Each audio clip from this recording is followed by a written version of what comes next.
যে বা যারা এই সোশ্যাল মিডিয়া প্রপাগান্ডাকে ইস্যু করে নিউজ করে ভেবেছে ছাত্রদলের মাঝে মানে বিভেদ হয়েছে, উল্লসিত হয়েছে একটি গোষ্ঠী, তাদের উদ্দেশ্যে বলছে ছাত্রদলে কখনো বিভেদ ছিল না, আগামীতেও কখনো বিভেদ থাকবে না ইনশাআল্লাহ। এটা আমি নিশ্চয়তা দিচ্ছি।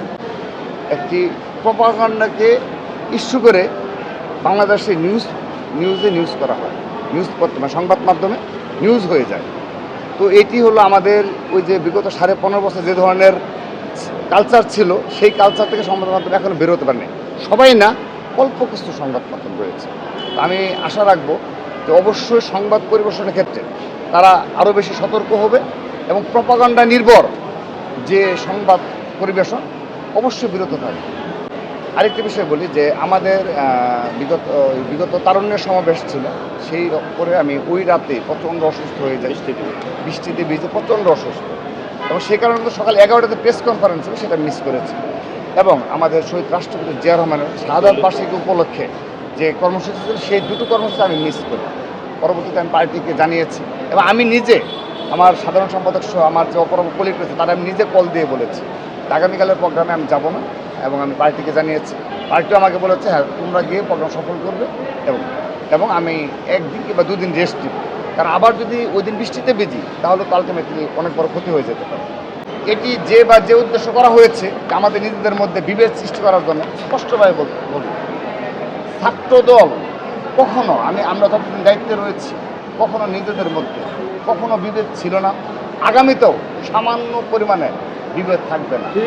আমরা আমাদের মতামতের ক্ষেত্রে আমরা গণতান্ত্রিক প্রক্রিয়া আলোচনা করি, সেখানে ভিন্ন মত আসতে পারে, একটি সিদ্ধান্তে ভিন্ন মত আসতে পারে, একটা কর্মসূচির ক্ষেত্রে একটি ভিন্ন পন্থার পরামর্শ আসতে পারে। আমরা সেই আলোকে আমরা কর্মসূচিগুলো সাজাই।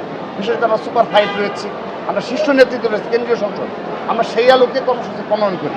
সেক্ষেত্রে অবশ্যই তারা পরামর্শ দেবে, কিন্তু কখনো আজকের দিন পর্যন্ত আমাদের মাঝে কখনো বিভেদ হয়নি, আর একেবারে কন্ট্রোলে চলে আসছে।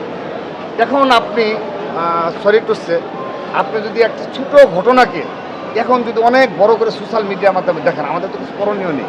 কারণ এই বাংলাদেশের প্রতিটি থানা, পৌর, কলেজ সব জায়গায় আমাদের কমিটি রয়েছে, তো বৃহৎ একটি সংগঠন, গণতান্ত্রিক প্রক্রিয়া আমরা সেই সংগঠনের বিশ্বাসী।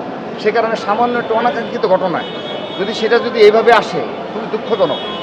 প্রতিটি জেলায় উপজেলায় দুষ্ট প্রকৃতির লোকজন থাকবে, এবং তারা যদি কোনোভাবে আমাদের সংগঠনের থেকে আমাদের সুনামপূর্ণভাবে সংগঠন পরিবর্তে কাজ করে, আমাদের সংগঠনের চেন অফ কমান্ড রয়েছে, সাথে সাথে আমরা ব্যবস্থা নিই। কিন্তু অনেক ক্ষেত্রে দেখা যায় ঘটনার সত্য না।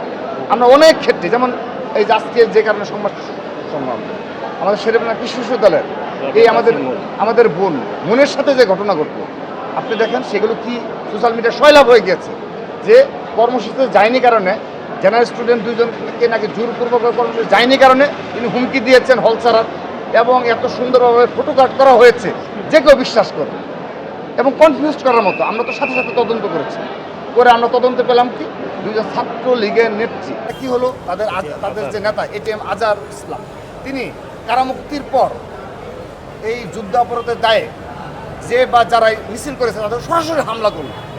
তো এটা সে তো জামাতের নেতা, সে তো শিবিরের নেতা না, সে সরাসরি হামলা করলো। এটা তো কি প্রমাণ হয় যে শুধু লেজুর ভিত্তিক না, তারা হলো সরাসরি জামাতের অর্থ দ্বারা পরিচালিত সংগঠন, জামাতের অর্থ দ্বারা সরাসরি পরিচালিত সংগঠন, এবং তারা শুধুমাত্র জামাতের যে এজেন্ডা রয়েছে সেই এজেন্ডা বাস্তবায়নের জন্য তারা শতভাগ বদ্ধপরিকর, এবং তারা বাধ্য।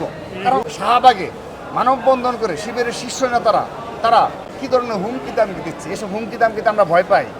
আমরা বিগত 15.5 বছর খুনি হাসিনার বিরুদ্ধে প্রকাশ্যে লড়াই করেছি, সংগ্রাম করেছি। এই বাংলাদেশে আমরা একমাত্র সংগঠন যে সংগঠন সারা দেশে এই খুনি হাসিনার আমলে সাংগঠনিক স্ট্রাকচার ঠিক রেখে আমরা লড়াই করেছি, সংগ্রাম করেছি। এখন সুযোগ বুঝে তারা শাহবাগে এসে কোটি কয়েক লোকজন হুমকি দামকিমূলক কথাবার্তা বলে।